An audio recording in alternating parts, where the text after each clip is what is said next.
I want you to know you are now entering the Cinema Chop Shop with a top and the pop. Boom, boom, bop.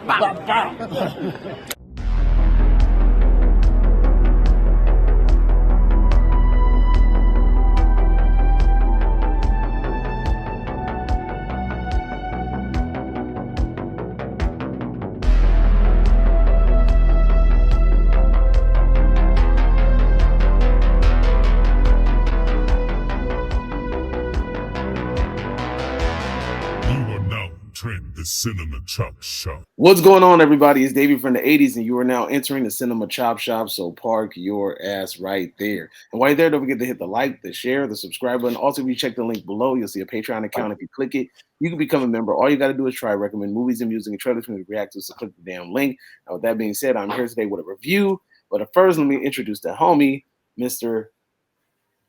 Del Boy from Movie Mash. How you doing, everyone? This is Del Boy from Movie Mash. Like you said, jump over and subscribe to my channel if you want. And today, as you know, we're all going to talk about Five Nights at Freddy, and we have two different views on this movie. So this should be fun. Yeah. Hey, but your look right now, you look like you look like you're the lead in the movie where you're gonna like walk around the town of London and just fuck people up because you want revenge. I thought it looked like the homeless look, but you know. Nah, you look well, maybe like an assassin that maybe went homeless and then somebody pissed him off, so now he's come out of a retirement and start whooping people there. Coming up with movie scripts now, yeah. Sleeping in the bushes, you know? Fuck. I forgot about that. All right, but let's go to in the bushes. Sleeping in the fucking bushes. All right, so this movie is directed by Emma Tammy, who, upon research, hasn't really done much. She's done something called The Win. She's directed some episodes on TV, but nothing that I personally have seen. This movie is based on a very popular video game that came out in 2014. It was a mobile game that all these kids were going crazy about. And it kind of spawned a bunch of games that are kind of similar to it. It was a PlayStation game. I didn't know it was a mobile.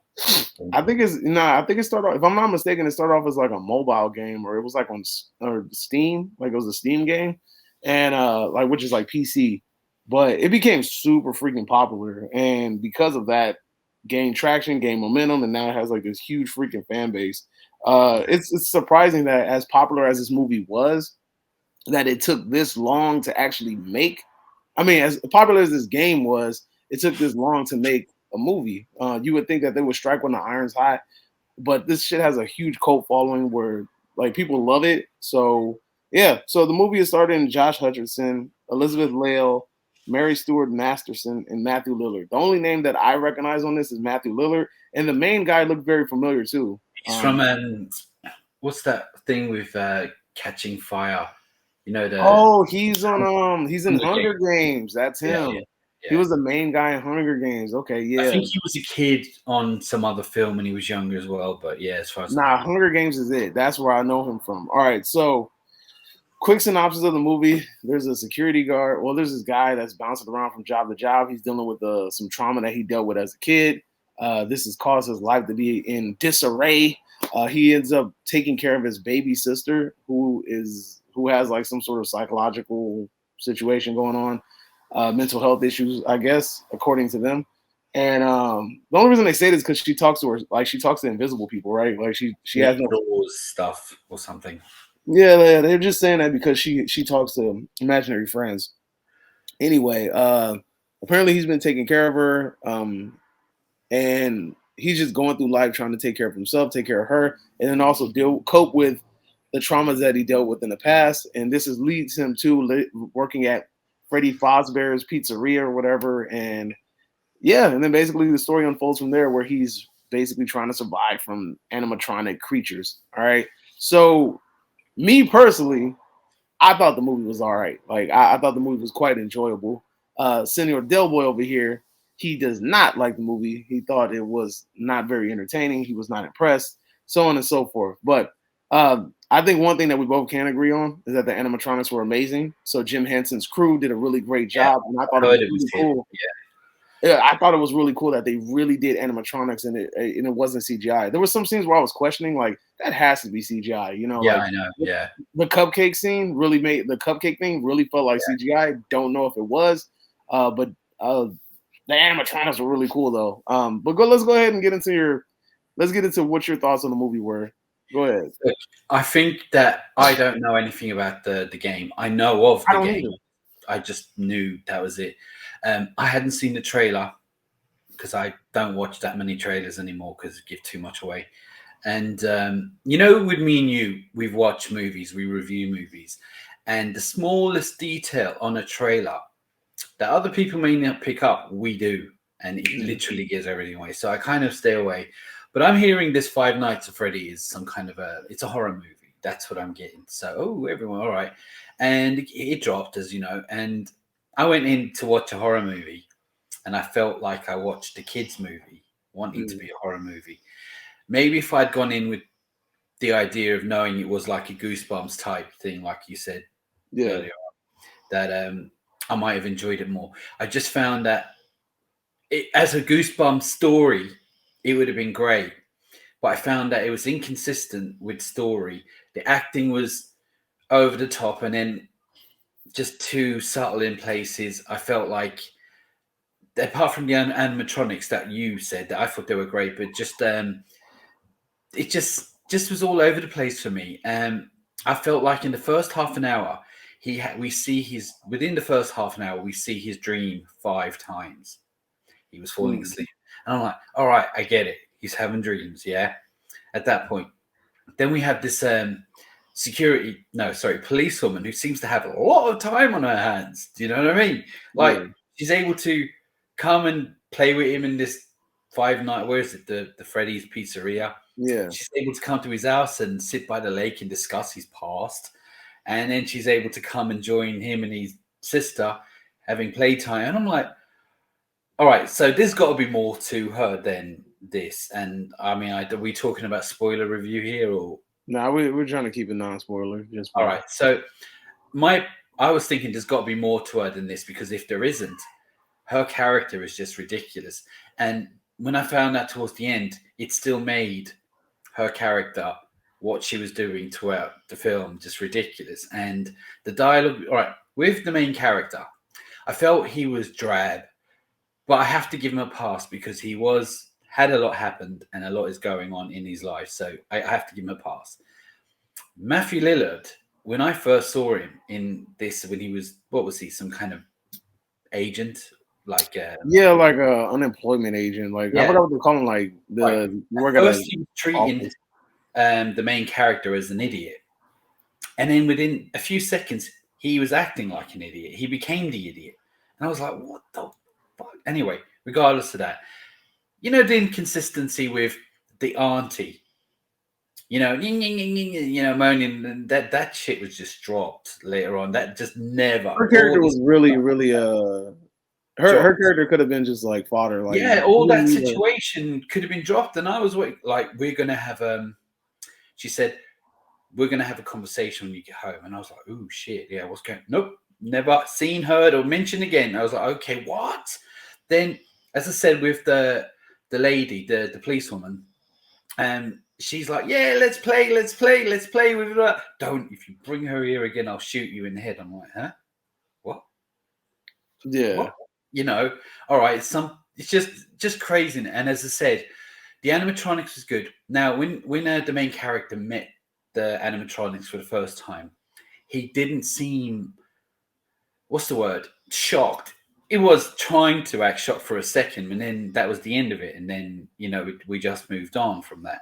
Like, if you were working in a place and all these big robots were walking around the place, you'd be in awe of yourself. Like, I'd be calling the papers. I'm no way of making money right now. Do you know what I mean? Instead of sleeping in that shit all night. But again, look, it wasn't terrible.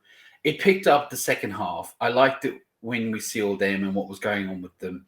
And the backstory of them was okay. It just wasn't fully fleshed out, despite having all these dreams that he was having. I felt like it's not being fleshed out, but yet we're seeing a lot of footage of what's going on here. And just to me, it wasn't like it felt like it should have been another half an hour long. Not that I'm saying it wanted a half an hour, just to flesh out some things or done done a bit better. Just felt like the characters are all over the place. The story was inconsistent, but the animatronic part was pretty decent.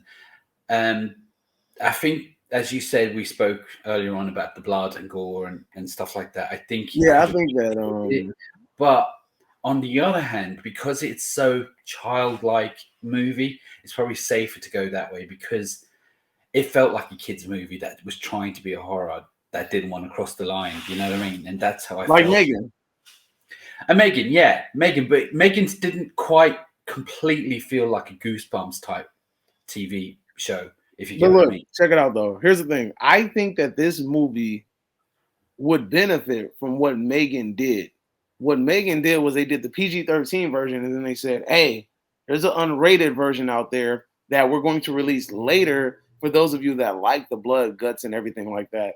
Because I think that this movie definitely could have benefited from kind of like buying into the whole horror element to it. You know, let's see a little bit of blood, guts, and ass. You know, like let's see some real on-screen deaths. I think they could have really benefited from that. The whole cutaway thing, every time a death occurred, I felt like it took away more than it added to anything.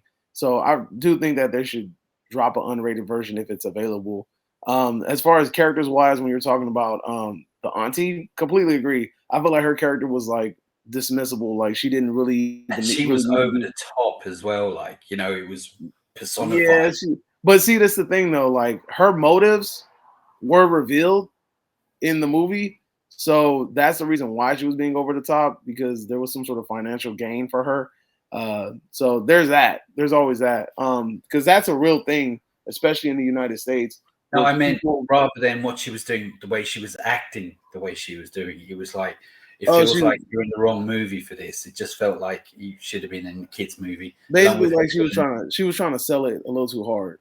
Yeah, Yeah, a lot of these, but see, that's the thing. It felt like a lot of these characters were really trying to sell it that hard. But I feel like because this movie isn't for like us. You get what I'm saying? Like it's really designed for a specific type of audience. Like most of the people that I've met that are really into like the Five Nights at Freddy, they're like between like 20 something and like kids. You know what I'm saying? Like that's that window where they like my nephew. My nephew, I took my nephew to go see this. He's about what 14, 13 or something like that.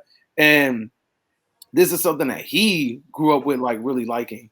And then, I mean, like like that's just the stuff. This is the generation that watched this. Like, I saw some people in the theater, unless they were adults with somebody. Like the oldest people that I've seen by themselves was like probably like people in their 20s. So I don't think that those group of people look for the same things that me and you look for in the movie. So I feel like when people are composing this movie, they aren't creating it to cater to someone like me and you. I think we have to put ourselves in a different mind state and mentality in order to really kind of enjoy this movie. Because if we pick it apart, we're gonna find super flaws in this movie. We're gonna be able to pick this apart. We're gonna dissect it. We're gonna destroy it. But at the same time, I don't like doing that with every single movie because every movie doesn't warrant that. Was there some terrible acting in this movie? Hell yeah. I think the story itself was solid. I think that it told a cohesive story, and I really like the idea of like tying in a past trauma into whatever you're going through now. Now, the only thing that I did have a problem with was that there was no resolution with the main character in his past. Like, yeah, sure, he found out the person that caused all of this trauma. He figured it out, but at the same time, we never figured out like we never got closure with him and his brother. If you know what I'm saying, like we yeah. never got that closure. Like I was like, okay, so I know we found out what happened, but did the brother have like a similar fate to these other ones? Like, well, like what's the deal? Like, why do we never find out what happened specifically? Like, why don't we get that closure with the brother? Maybe it'll be something for the second movie. I don't know. Like, but maybe but It was all in with the inconsistency with the rest of the story. That's my look. I understand what you're saying about picking it apart, but we need some kind of consistency. And you don't bring stuff up that you're not going to follow through with. And I understand, like with his brother, I wasn't even sure why Matthew Lillard's character was doing this. What was his game? Did he originally mean to put these kids in the robots, or was he doing something else and just hid them in the robots and they came to life? I wasn't sure. Maybe it's me, but if the film isn't being sure and it's being consistent with other things, then, and I understand again what you're saying, picking it apart, but I'm not trying to. I'm trying to find the positive in it, and it looked well. That was it was shot well. The actors, well, a couple of them, we know, me and you, we both know some of the actors can act. Yeah, definitely. So Because I like Matthew Lillard. Like, to me, his character was really good, and he really was able to blossom towards the end of the movie. I think that really showcased his range and his ability to play that type of character. The main lead, I felt like he did a good enough job. But like I said, everybody else was kind of like I agree with you on that one. Everybody else was kind of like whatever. There was like cameos in the movie that went completely over my head. The guy in a taxi cab was a famous YouTuber that I've never heard of in my life. So I mean, you know, it is what it is. Like, all I wanted to do when I went into this movie is I wanted to be entertained. As long as you entertain me, you didn't bore me, we're good. You know, like, and I wasn't. You were bored? I wasn't bored, no. Oh yeah, okay. So yeah, I wasn't bored watching the movie. Like, I was entertained all the way through. I wasn't expecting some freaking amazing story, but I was like, you just need to be able to tell me a good enough story to the point where I'm going to be satisfied. And to me, it did a good job. Now, can some characters be axed? Can some characters be kind of changed around? Yeah, of course. But I think this all dwindles down to the fact that Blumhouse does not want to spend over a certain amount of money. And I think that starts to show because you have these big blockbusters. But if you take out the bad acting and the bad dialogue, it looked good. The animatronics was good. So that's all he needed to do was just get better dialogue, more consistency, and get the actors to be a lot of the dialogue was meant to make teenagers laugh. I don't know if you caught it, but that's what it felt like. Like in the theater, like there's scenes where they'll say something, and to me, it's kind of like I've heard jokes like this a million times before, so it doesn't hit me like it would hit somebody else. And then the people in the crowd are they're laughing and shit. They think it's hilarious, and it's because again, me and you have years of movie experience, so we understand how movies are. We understand when, like, we were able to tell you. I'm sure you're in the same boat as me. You were able to telegraph the jokes before they got it out their mouth, right? Like, you knew it was coming before they even said it. I don't even remember the jokes. I see. All right. But look, I was able to kind of telegraph the joke. I was able to like kind of see where they were going with the dialogue. And I was like, oh, okay, you're swinging this into a joke. And that's what happened, you know. But here's the thing, though. Another thing about it was, I don't know if they did this on purpose or not, because maybe it was going with the format of like the video game. But I felt like a lot of the scenes designed to scare you, they didn't do their job because they telegraphed it too much. They kind of told you, like they kind of basically told you a jump scare is coming without even saying like a jump. They went super cliche with it, and I felt like they could have did a way better job at trying to actually, even with a jump scare, like to get the audience. Like it was telegraphed. I heard a kid in the back row. He goes, jump scare, jump scare, jump scare, jump scare, jump scare. And then when it happened, he's like, told ya. And I'm just like, you know, and I'm like, this is a kid. Like, this is like, he had to be like 11 or 10. And he's like, jump scare, jump scare, jump. He's calling it. And I'm just like, it was annoying as shit that he was doing it. But that's a conversation for another day. But it's become way too predictable. And I think that horror movies need to like throw some sauce in it or something and like flavor it up a bit, because this whole like this format of like telegraphing everything and selling everything immediately and not really giving the audience anything to kind of like no kind of suspense, no kind of climax or anything with these scares. I don't know. They just to me they did a bad job at that. I felt like this movie could have been a lot more terrifying. They should have bought more into it. But that's just me though. I have a question for you, and for people who are watching this, put it in the comments. How close, and you might not know, how close to the game was this film? Apart from the animatronics that I get, but story-wise, character-wise, how close to the game was this? Because I don't know. I was just curious, was it loyal to the game? Yeah, do you guys feel like this movie did the game justice? Like, I know, like, it's not going to follow the game step by step because I think the game has a very simplistic storyline, and I know that they had to give more background character and background knowledge to the person that was doing the security work.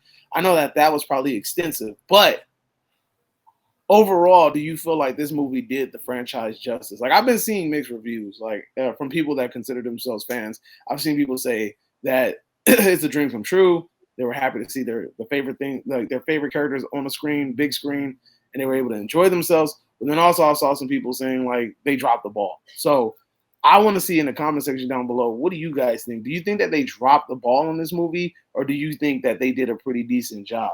But here on the Cinema Chop Shop, Del Boy gets a chance to finally, jump into my grading system. So here on the Cinema Chop Shop, we grade movies in 3 ways. Count them 3 ways. Either you get bodied and sent to the bowels of hell, and we tell you your movie is basura, homie, or we give you a big fat meh, which means it's más o menos, mediocre, mid-grade, mid. Or I say it's spared, it's awesome, go check it out, go watch it, drop whatever you're doing. Go ahead, head to the cinema right now. Del Boy, what would you give this movie in my grading system? I would go meh. Uh, All right. The reason why it's not going bodied, yeah, is that because I wasn't bored, and I felt like there was potential, and the animatronics was good.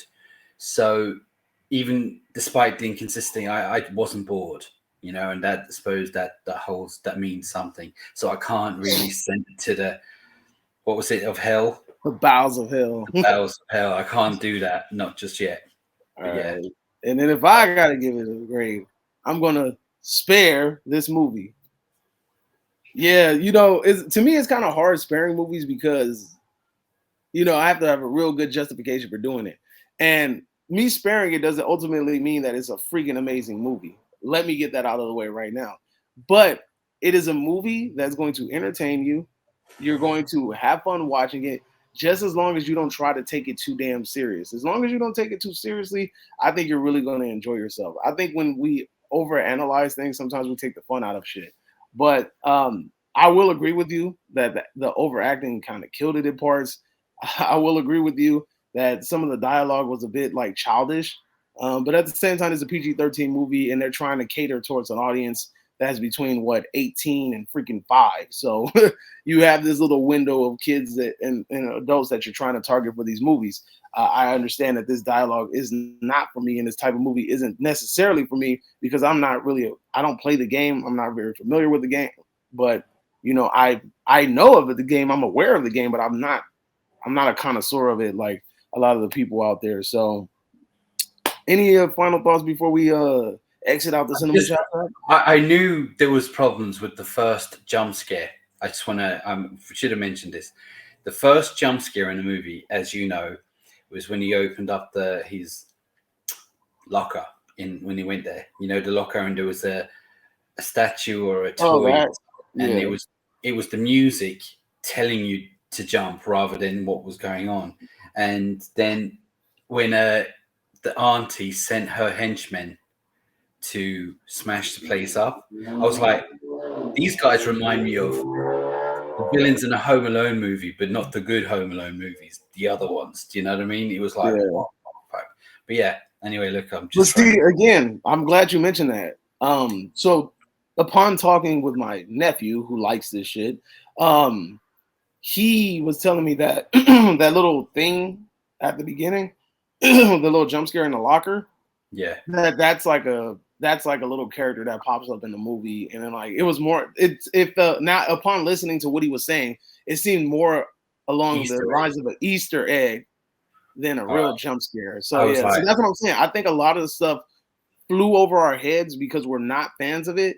But me basing a lot of I depended a lot on the movie theater that I was in order to kind of feel the movie, right? Like to me, that there was a scene in the diner where there was dialogue between two characters, and everybody's laughing and going crazy, and I'm just like, yo, this shit ain't funny to me. But at the same time, I realized that again, upon filling out from the audience, that's an Easter egg. Something was said in the diner scene, or someone was in the diner scene where it made the crowd react because it's something that they're familiar with. It's an Easter egg that they know about. It's like being on a, it's like being in a they're a part of a not an inside, like an inside joke. You get what I'm saying?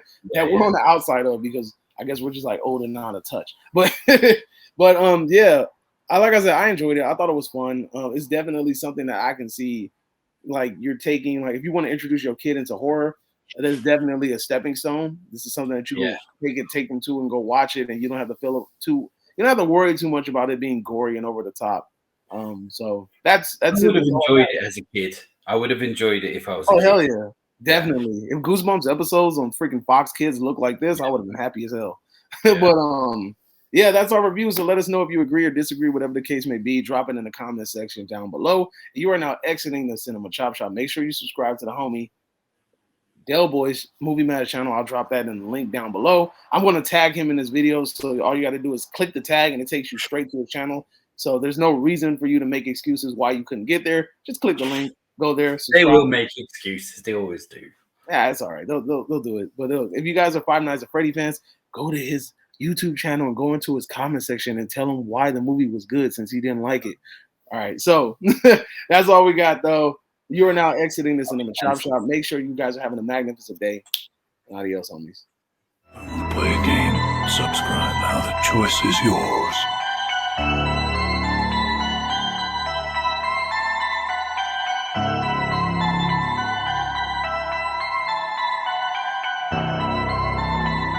You're now exiting the Cinema Chop Shop. The funeral is about to begin.